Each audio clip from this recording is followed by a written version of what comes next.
বর্তমানে ঢালিউড সিনেমা অঙ্গনের সবচেয়ে আলোচিত, চর্চিত এবং বহুল প্রতীক্ষিত সিনেমা রকস্টার।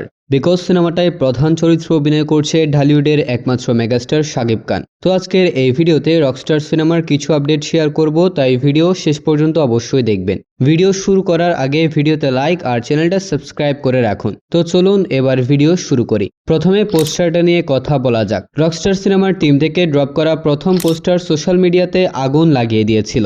সব ক্যাটাগরির অডিয়েন্স পোস্টারটা অনেক বেশি পছন্দ করেছিল। পোস্টারের ডিটেইলিং এবং আইডিয়াটি ছিল দুর্দান্ত।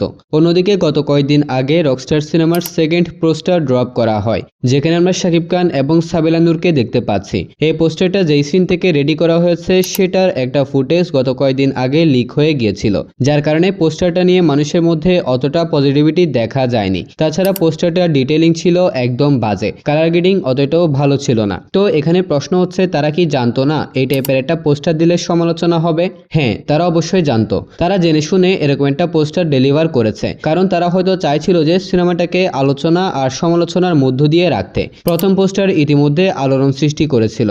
তাছাড়া পাবনাতে যে কনসার্ট হয়েছিল সেইখানে এবং বাংলাদেশ ভার্সেস নিউজিল্যান্ডে যে ম্যাচ হয়েছিল সেখানেও তারা প্রমোশনে দারুণ কিছু করে দেখিয়েছিল। তো তিনটা দুর্দান্ত প্রমোশনাল স্ট্র্যাটেজি ফলো করার পরেও কেন তারা এই ধরনের পোস্টার দিয়েছে, তাহলে তো ব্যাপারটা বুঝতেই পারছেন। আসলে তারা চেয়েছিল সিনেমাটা নিয়ে যেন একটু সমালোচনা হয়, কারণ যে কোনো বিষয়কে হোক সেটা সিনেমা অথবা অন্য কিছু হাইপে রাখতে হলে আলোচনা আর সমালোচনা দুইটা সমানভাবে দরকার। So as a result Rockstar সিনেমার টিম এই জায়গাতে বাজিমাত করে দিয়েছে। তো এটা ছিল পোস্টার নিয়ে আমার ডিসকাশন। নেক্সট আরেকটা আপডেটের কাছে আসা যাক। ইতিমধ্যে এমনটা জানতে পেরেছি, রকস্টার সিনেমার 60 থেকে 65% শুটিং শেষ করা হয়েছে। আগামী মাসের 2 থেকে 5 তারিখের মধ্যে ক্লোজ করা হতে পারে রকস্টার সিনেমার ক্যামেরা।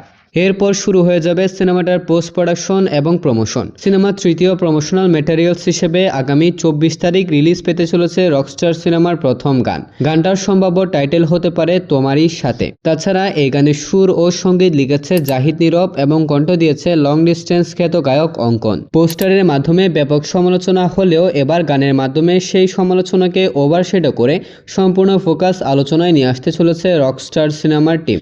কারণ অঙ্কন এর আগে লং ডিস্টেন্স এবং রায়হান রাফির প্রেসার কুকার সিনেমায় যে গান গেয়েছিল, এই দুইটা গানের মাধ্যমে তিনি নিজেকে প্রমাণ করেছেন। আর এতে কোনো সন্দেহ নেই যে রকস্টার সিনেমার প্রথম গান, যেটা আগামী কয়েকদিনের মধ্যে রিলিজ পাবে, সেই গানটা দারুণ হতে চলেছে।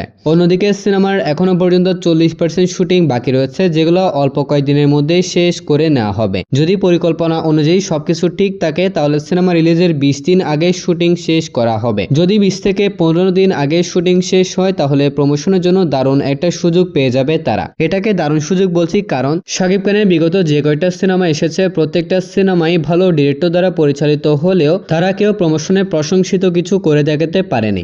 তাই রকস্টার সিনেমা টিমের কাছে একটা দারুণ সুযোগ প্রমোশনে প্রশংসিত কিছু করে দেখানোর। যেহেতু সিনেমাটায় 10টা গান থাকবে, তাই একটা একটা করে যদি সিনেমা রিলিজের আগে 5টা গান রিভিল করা হয় তাহলে ব্যাপারটা দারুণ হবে। অন্যদিকে টিজার এন্ড ট্রেলার আমরা পেয়ে যাব, এতে কোনো সন্দেহ থাকছে না। কিন্তু শাকিব খানের বিগত বেশ কয়েকটা সিনেমার ক্ষেত্রে আমরা দেখে আসছি, টিজার রিলিজ করা হলেও শেষ পর্যন্ত ট্রেলার কেউ রিলিজ করে নাই। তাই রকস্টার সিনেমার টিমের কাছে আমাদের একটা এক্সপেকটেশন থাকবে, সেটা হচ্ছে সিনেমা রিলিজের আগে যেন এই সিনেমার একটা ছোট হলেও ট্রেলার রিলিজ করা হোক। এতে করে রকস্টার সিনেমার হাইপ অন্য লেভেলে চলে যাবে। তাছাড়া প্রমোশনে যে অবহেলা বিশেষ করে আমরা শাকিব খানের সিনেমায় দেখে আসছি, সেটারও হয়তো অবসান ঘটবে। সো ওভারঅল সবকিছু মিলিয়ে রকস্টার সিনেমার টিমের কাছে এই সিনেমাটা হতে চলেছে একটা দারুণ অপরচুনিটি। দেখা যাক রকস্টার সিনেমার টিম আমাদের এক্সপেকটেশন অনুযায়ী সম্পূর্ণ ব্যাপারটাকে প্রেজেন্ট এন্ড এক্সিকিউট করতে পারে কিনা। সো গাইস, এটাই ছিল আজকের ভিডিও। যদি ভালো লাগে তাহলে ভিডিওতে লাইক আর চ্যানেলটা সাবস্ক্রাইব করে রাখতে পারেন। তাহলে দেখা হবে পরবর্তী আরো একটি ভিডিওতে। ততক্ষণ ভালো থাকবেন, সুস্থ থাকবেন, টেক কেয়ার, আল্লাহ হাফেজ।